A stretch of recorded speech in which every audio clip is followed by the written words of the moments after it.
everyone, and welcome back to this channel where we give you some tools on astrology, how it works, why it works, and how it can better improve your own life.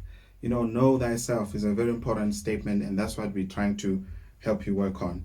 So in this video, I want to talk to you about the couple of scriptures that are in the Christian Bible that talk about astrology and the stars as well. And there's many of them, but I'll just pick out 3 for today. So before I even go there, let me make the disclaimer that astrology is not a replacement of your faith, of God, of your religion, and of your spiritual path. If anything, it's just a bunch of tools that we use to help you better navigate your life. We don't worship the stars and the moon as astrotherapists any more than a doctor worships an MRI scan or an X-ray scan or any of those tools. They just use them as tools to help their patients.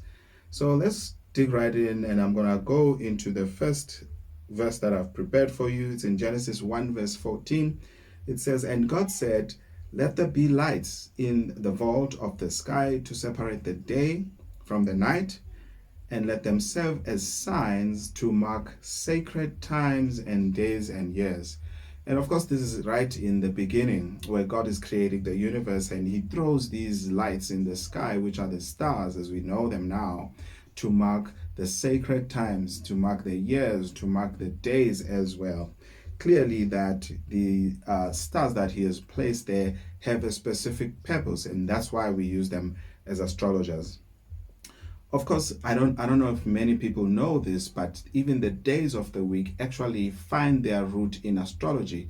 For example, Monday is actually Moon Day, the day of the moon, and it is ruled by the sign of Cancer, as well as Sunday is the day of the sign, which rules Leo. Saturn is the planet that rules Saturday, and it's not Satan. It has nothing to do with Satan, but it's the planet Saturn, which is, of course, the ruler of Capricorn as well as Aquarius. Then you go back to Friday, which is the first woman goddess, the goddess Frigg, which is the ruler of fertility as well as love, and that's Venus. Venus rules the sign of Libra as well as Taurus. Thursday is Thor's day, goddess of lightning and thunder and strength, also known as Zeus in some other readings.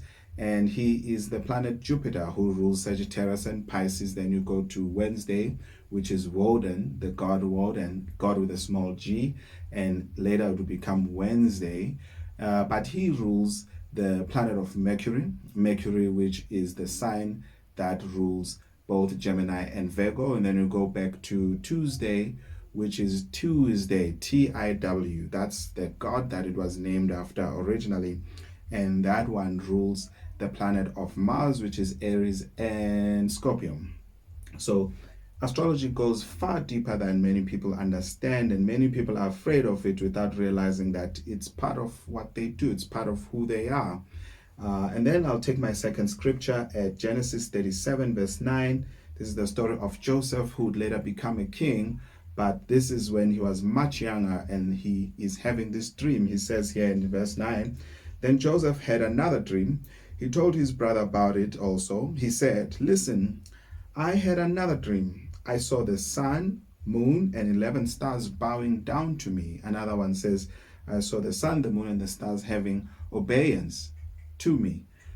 This is clearly a dream that talks about how great he's going to become. Even the elements are going to be bowing down to him, and it's unfortunate that this dream does not come to pass for many years, but he had the dream when he was young. Now the last scripture that I'll look at is in the book of Luke chapter 21 verse 25, and it says, "There will be signs in the sun and moon and stars, and on the earth dismay among the nations, bewildered by the roaring of the sea and the surging of the waves." This is the chapter where Jesus is being spoken about as the returning of the Son of Man. He says when those time comes, there will be these signs in the stars. Of course, you'd have to be an astrologer to be able to understand all those signs.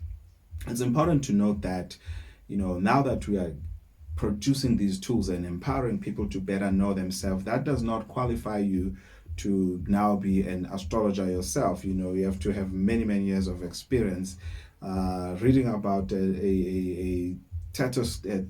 is that thing? Telescope or tetoscope, whatever scope that thing is for the doctors, does not make you a doctor. You may read about it, but you still need experience to can be able to be called a doctor. So there are many other mentions of stars in the Bible. There's many times where the stars fall down or the stars are darkened, and you may think of those and see them as eclipse. You may see them as also as something that we call void of cause. Sometimes we see the moon being void of cause, which means the moon is not making any aspects to any planets, which means not much is going on, or there is a vacuum or some kind of blackness within that space. Of course, this is a little heavier than the videos that I'll be doing. As we keep going, I'm going to talk about the different houses, each one of the 12 houses, what they mean, as well as the different planets, what do they mean, and then we'll go into the different elements as well. And hopefully as this journey keeps going, you better understand yourself. But then again, don't think that now you have these few tools, now you are a professional astrologer. It takes many years of experience of seeing many clients and being able to recognize patterns. Some of those patterns may be unique to you as an astrotherapist, and you'll know what they mean because there's also something called aspects. But we'll delve deeper into those as we keep going. For now, I just wanted to touch on this side of astrology. Anyways, thanks so much, guys. We'll see you again, and remember to keep evolving. Share with your friends, make your comments, ask questions, and we'll try our best to respond back to you. All right, thanks, guys. See you soon.